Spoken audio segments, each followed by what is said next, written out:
We continue our team-by-team previews, and a team that was picked tied for second in the preseason coaches poll, Central Connecticut State. Now, the Blue Devils are led by Ryan McCarthy in his second season as a head coach. And my goodness, they opted out last year, but before they did, they were dominant.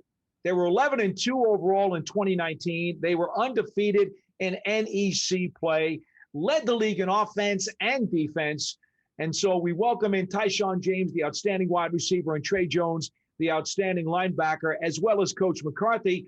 And I guess, Ryan, the first thing I've got to ask you is, you had such a great time the last time your team was on the football field, and then there's been an absence until coming into this season. Could you describe for us what the challenges were in trying to get things rolling again, to get those wheels oiled and in motion? Well, we're still working on that. Obviously, I think the big thing was not playing in 2020 and then not playing in the spring, is we got over the hangover effect in regards of, coming off the 19 season, which was obviously highly successful. We were able to put that really behind us. And it's almost like 2019 was 10 years ago as opposed to 2 years ago. So in that regard, I think it's a good thing.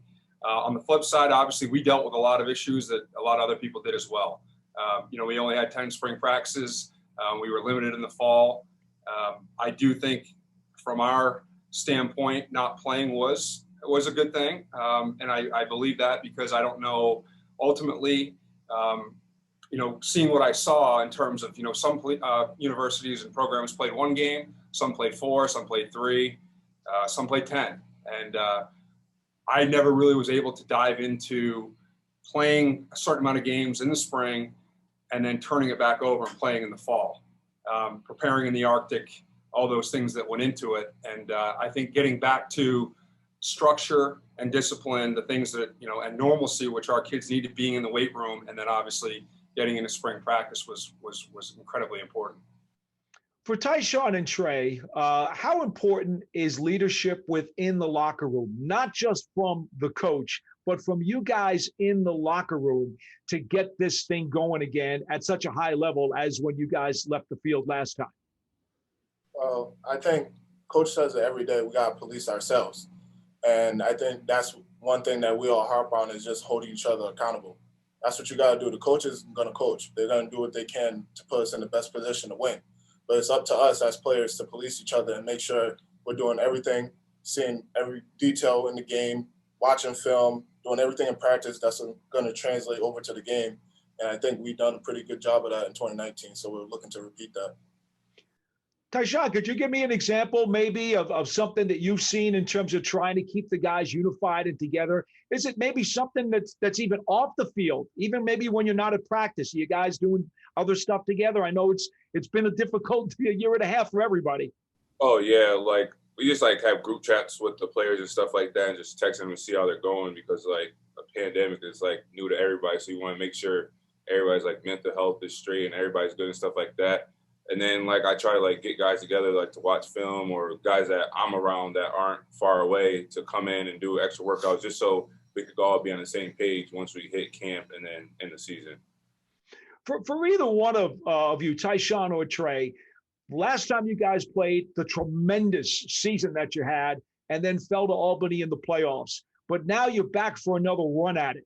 How much can you use that as a fire to really not only take it to the next level this year, but really, maybe finally grab the ring that you wanted to grab? Because I know you wanted to win the playoff game. Yeah, I mean, for me, I always tell the players when we have lift that we're not champions anymore. It was in 2019, so it's I'm not an all-conference wide receiver. These guys aren't all-Americans on our team. It's starting from scratch all over again. So we're starting at the bottom. So pretty much it's just having that mentality that we're at the bottom, we're not the top, we're not as good as people say anymore, and we have to start all over and try to get back to where we were, even better, honestly. I have a feeling that if I ask this question, my linebacker and my wide receiver will each have a different answer. But which side of the ball is stronger going into this season? Oh, the defensive side. Dang. Come on, sell me. Tyshaun, Trey, sell me. We have a lot of offensive weapons. I feel like I've been here for 5 years now. So I feel like this is probably like the most weapons we had on offense. And we get after it in practice. Like, it's probably the hardest in practice than anything. And it's a lot of trash talk. It's physical, and that's like what we like. But Coach Mack makes sure it's like all about football and stuff like that. So we compete every day when we do have practice, or even when it's just like lifting and stuff like that. So I feel like the atmosphere is high with a lot of competitiveness. It's pretty hard to beat, Trey. What do you think? All I'm gonna say is defense wins championships. That's all I'm gonna say. Coach, let me ask you about Aaron Dawson coming back from that broken foot. What kind of workload do you expect him to be able to take on this year? Well, that's a good question. I think it's like there's a lot of questions that have to be answered. Obviously, not playing will be going on almost 2 years. I think there's, I thought Ty made a great point. I'm no longer an all-conference receiver. We all know this is a what have you done for me lately, deal. And I think, we are really looking at it more so of we got to go back out there and reestablish ourselves. Sitting and watching in the spring was not easy for sure.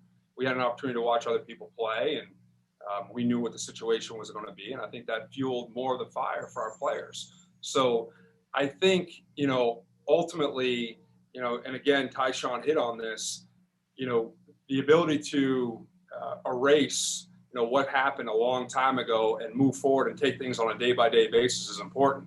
And the competition we have in practice, you don't have those things unless you have an older group that knows how to practice.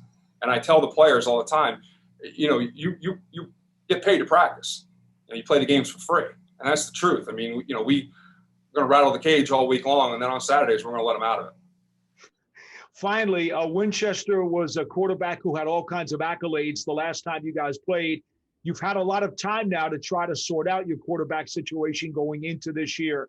What can you tell us about where that stands? I can tell you it's the deepest quarterback room I've had, 1 through 5. I can say that. It's still very early to make a final decision. 10 practices in spring and what we did in the fall. I mean, we really had 4, maybe 5 full padded contact practices. And, obviously the quarterback position, you need to see how, pass skeleton's one thing when you're going 7-on-7, there's no rush. Everything's right with the world, but that's not real football.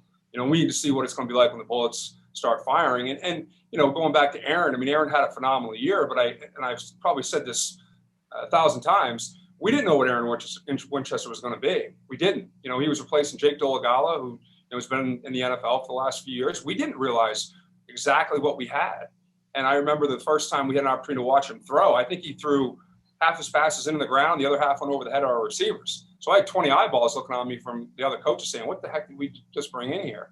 And it all worked out, obviously, for the good for our program. But I think, Aaron Winchester was a key component to that. But obviously, one guy is not going to win you a conference championship. And we were in pretty good shape all the way around.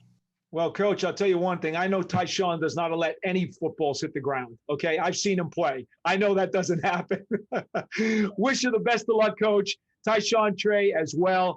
That's the Central Connecticut State Blue Devils. When we come back, Ralph Ventry will have some information about Stats Perform in their FCS Legacy Awards.